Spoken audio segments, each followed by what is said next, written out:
Hello, my friend. Welcome to How to Like Your Life, a brain training podcast for mindset transformation. I am so glad that you're here. I'm Emily Lies. I'm a brain training specialist and hypnosis practitioner here to teach you how to harness your own inner power using the magic and science of brain training and self-hypnosis to transform your life and like your life. Let's dive in. Now, today's episode is part one of a two-part series on habits. Part one is about breaking old habits, and part two will dive into adopting new habits that are really supportive to the future you want and the person that you want to be. There's a couple of reasons why I wanted to share this series so early on in this podcast. First and foremost, I will be sharing so many tools that you can start to implement into your life as habits. And so I want you to really be able to set yourself up for success to implement the things that you want into your daily routines and navigate the inevitable resistance that does come up when we try to make changes in our lives. And the second reason is because we are now deep into February. And so many people set New Year's resolutions for themselves to transform their habits and totally change everything about their routines. But research shows that about 80% of people fail to keep their New Year's resolutions by February in the year. So today is the day that you get to start over. You get to reset, release any of the harsh expectations you set for yourself at the beginning of the new year. And this will help you to really start creating the changes that you want to see in your life in a way that works, in a way that makes it easier for you. So today, part one of two is all about breaking unsupportive habits and replacing them with behaviors that are encouraging to your well-being. Now, we all have unsupportive habits. We all have behaviors that aren't necessarily nourishing to our overall well-being, and that's okay. We are humans. Being human is messy. And we are doing our best. And when I hear people talking about habits that they don't like or that they don't want, the conversation is all about breaking them and trying to force ourselves to stop doing this, stop doing that. And what most people don't tell you is that sheer willpower and force is not the most supportive way to help you change your habits. And the reason for this is because our habits all serve a purpose, even if they ultimately are harmful to our mental or physical well-being in some way. Our subconscious minds adopt these habits in an attempt to protect us, in an attempt to take care of us. And they are just doing their best. Because your brain's number one goal, no matter what, is survival. Your brain is always trying to protect you, even when it doesn't always feel like that. And habits are the same way. So habits are behaviors that we engage in that fulfill some sort of need that is presented in our mind or our body. For most of us, a lot of habits help us cope with stress or difficult emotions or challenges. They might help us numb discomfort. But no matter what, they fulfill a need. And that need has to be taken care of. So if you think about it sort of like a formula, you have the experience of stress or discomfort. And then you engage in a habit.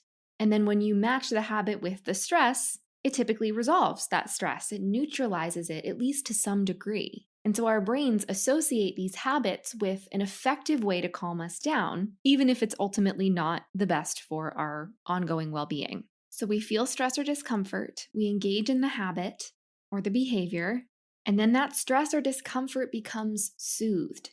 It's like matching a positive and negative charge to neutralize it. And so for all these people thinking about how they just want to break the habit and stop doing it, and then they're so much more irritable and stressed and overwhelmed as a result, that makes sense. If we have stress and then we take away that habit that helps us cope with it, we are left with the stress. We are left with the discomfort until we fulfill that need. And our subconscious minds, the parts of our brain that are responsible for our habits and our emotions and our stress, are a lot like little kids. They don't have advanced rational thought like our conscious minds do. So if you think about a little kid with a pacifier, an object that's literally designed to calm and pacify heightened emotions, and then you take that pacifier away from them, you throw it on the ground and you stomp on it, that kid is going to be distressed because they have needs. They have emotional needs to feel soothed, to feel safe. And all of a sudden you took away that tool that they have, the only thing that they know how to do to feel okay, and you didn't replace it with anything else. So, of course, they're going to start crying. They're going to be distressed. They're going to scream. And that is exactly the same thing that happens in our subconscious minds when we just forcibly remove our old habits.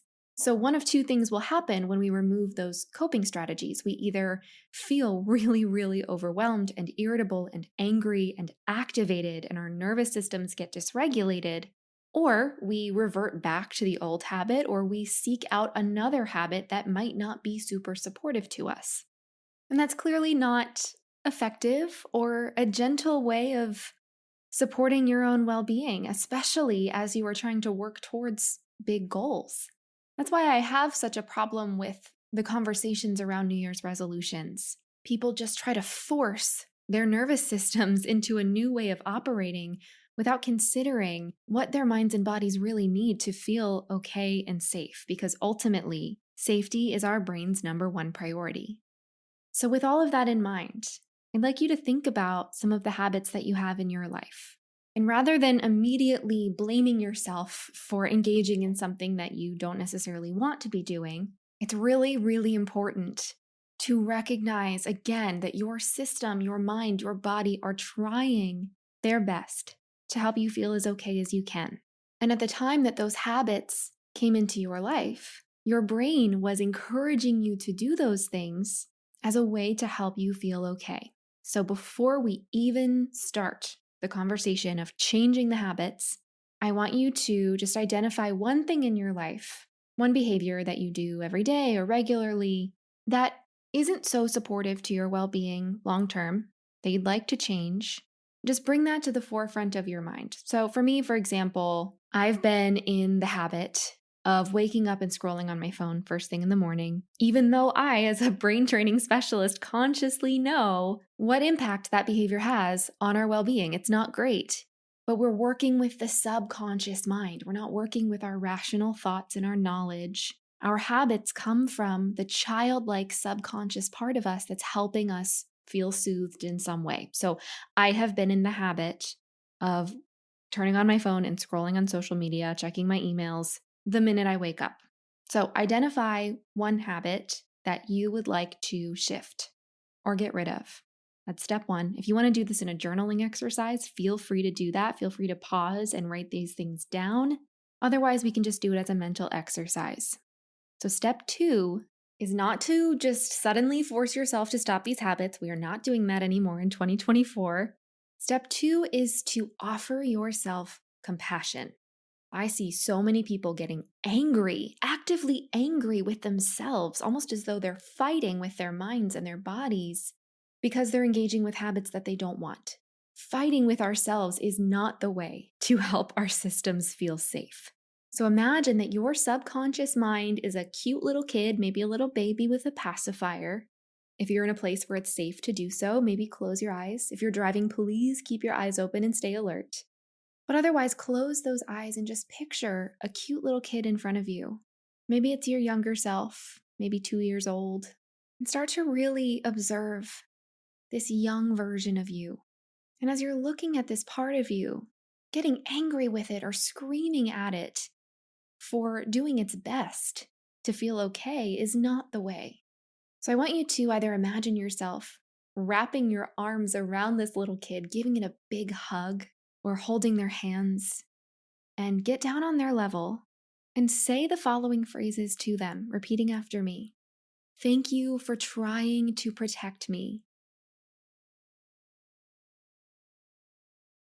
I know that you are trying your best to help us feel as okay as we can.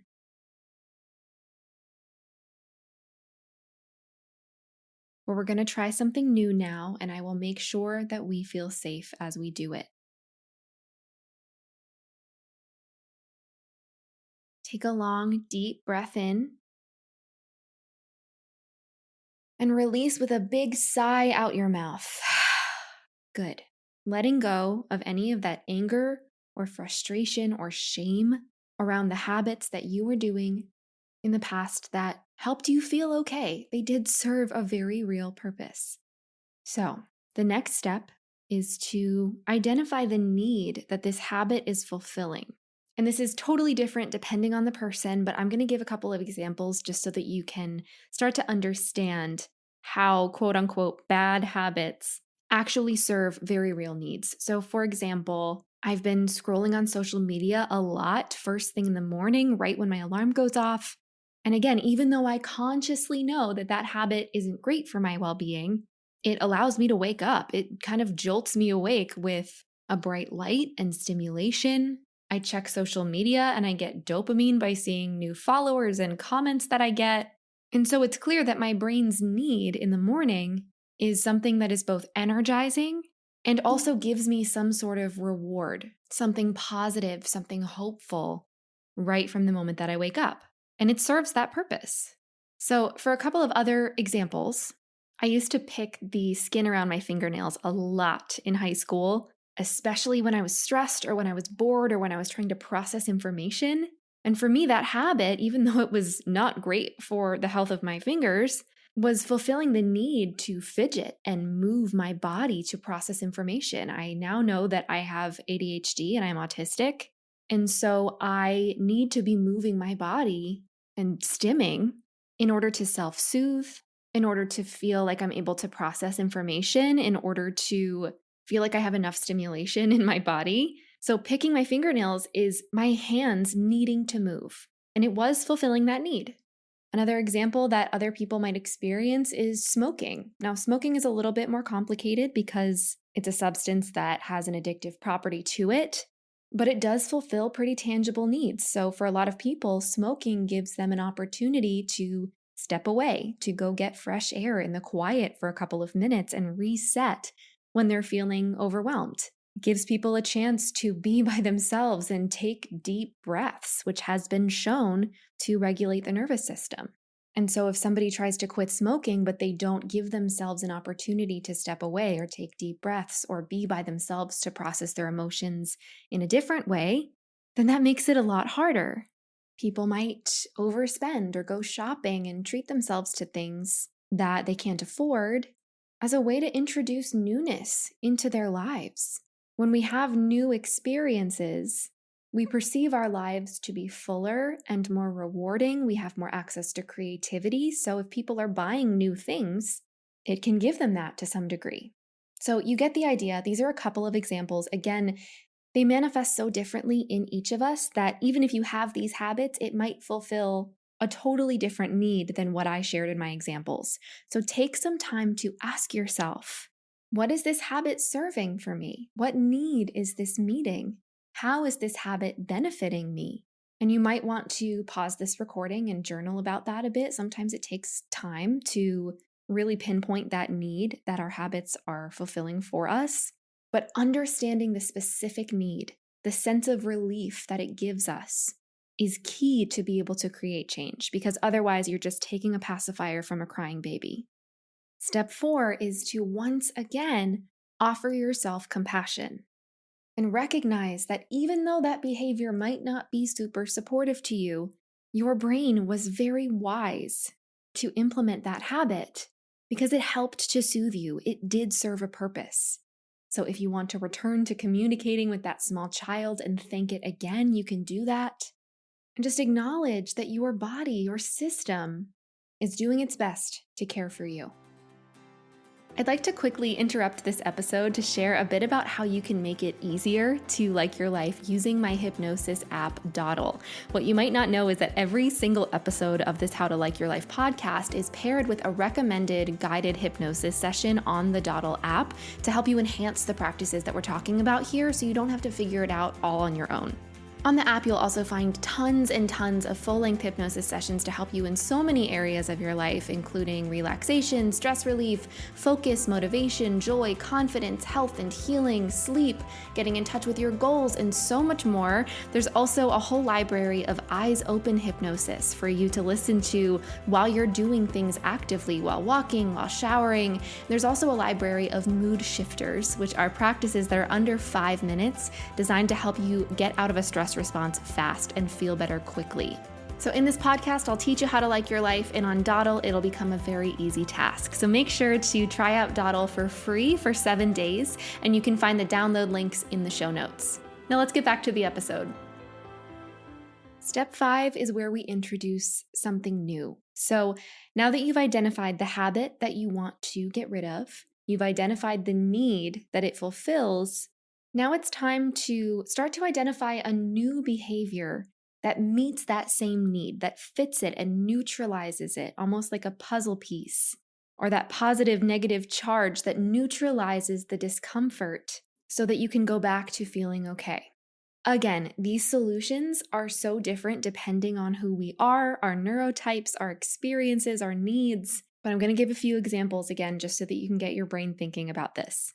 So, with scrolling on social media first thing in the morning, my need is to have something that energizes me, that wakes me up, that keeps my eyeballs open, and something that gives me a bit of a reward, a little boost of joy in some way. So, I'm in the process of replacing my scrolling habit with immediately sitting up in bed right after my alarm goes off and taking a sip of cold water. I have one of those water bottles that keeps your water really, really cold through the night. So immediately I sit up and I take a couple sips of that cold water. And that cold temperature kind of jolts me awake in the same way that staring at a screen might. So it fulfills that part of the need. And in order to get a little boost of joy in the morning, I know it's a little goofy sounding, but I will get up right after having my water and I put my arms above my head and I whisper the word yes. I would normally say it really loud, but I don't want to wake my partner. And just this simple act of having an upward posture and saying yes gives me a sense of celebration and reward in a similar way to looking at the follows and likes and comments that I get on Instagram. Because what I'm really seeking is proof to feel proud of myself. So by standing up and saying yes, I am celebrating myself and showing my brain that I'm worthy of celebrating. And I've been doing this for a couple of days now. And I will say it's not perfect. I'm still reaching for my phone, but it's getting easier and easier each day. Because I'm not just ripping away the pacifier, I am actually fulfilling that need in a way that is so much more effective and soothing for my nervous system. Looking at some of our other examples for folks who pick their fingernails, that might be because of a need to move your hands to process information. So replacing that with a fidget toy can be really helpful. As soon as I started doing that and started playing with a slinky under my desk during my meetings or fidgeting with a pop socket on my phone when I'm out and about, I no longer needed to pick the skin around my fingernails because I had a more effective and honestly more rewarding strategy to meet that need. For folks who overspend and like to go shopping a lot in order to get that rush of newness, I might encourage you to instead drive a different way home from work, walk on the other side of the street. Give yourself and your brain a new perspective as you are moving through your life, and that will add a sense of novelty and curiosity into your experiences. So take some time now to identify a new behavior that meets that need for yourself. You might even come up with a list of a few options because your first choice might not be the most effective. Maybe I won't end up sticking with jumping out of bed and putting my arms above my head and saying yes when I wake up. Maybe there's another option that fulfills that need in an even more effective way. So come up with some ideas for behaviors that help match that need and neutralize that discomfort. And that's going to be the key to really helping you shift your behaviors in a way that feels even better. Because not only are you meeting your needs and showing your brain and body that you are worthy of having your needs met, you're doing it by incorporating behaviors that feel even better than the original one, that feel even more soothing or even more rewarding. And that is the key. Because we have the stress, we pair it with a habit, and then that neutralizes the discomfort and the stress. So replace your old habit with a new tool that still leads you to that sense of coping. Now, I want to emphasize that this is not something that happens overnight. It takes time to create new habits and rewire the brain and teach the subconscious mind that this new experience is the direction that we want to go in. And the brain needs repetition in order to start to comfortably adopt new behaviors. So if you think about your brain kind of like a big field of grass or a meadow, and there's really, really tall grass everywhere except for one dirt path going right down the center. If you enter that meadow, you're going to be way more likely to just follow the path that already exists because you don't want to walk through the big tall grass because it takes so much more energy, right? That existing path is your habit. That's the thing that you are already doing by default. And you are walking down that path every single day. And that act of walking through that path over and over again keeps the path clear. It keeps new grass from forming there. Now, I want you to think about your new habit as moving in a different direction through that meadow. In the beginning, you're going to have to walk through the tall grass to go somewhere new. In the beginning, it's not the path of least resistance. There is another path that is so clearly carved out for you. But if you decide to walk in that new direction every time you feel that need, eventually, over time, that grass will start to get beaten down. A new path is going to form. And if you don't follow that old pathway, that old habit, grass is going to start to grow there, and that old path will become less clear as you form a new one. And eventually, that new habit, that new pathway will become the path of least resistance. So in the beginning, you might catch yourself doing that old habit, or you might realize that you just did it, and that's okay. When that happens, just remember that your brain is trying to protect you, and it did that in the way that it knew how. So offer yourself that compassion, and when this happens, just take a pause, acknowledge the need that your subconscious mind was trying to fulfill. And while that's at the forefront of your mind, you might then engage in that new habit, even just for a short period of time, to show your brain that that's what you're going to do instead. Or if you don't have the ability to do it in real life, close your eyes and imagine engaging in that new habit and start to form an association with that need and the new behavior that's going to fulfill the need. And eventually your brain is going to start to connect that need with your new habit, but it does take time. Adopting new habits is messy, and that is so okay.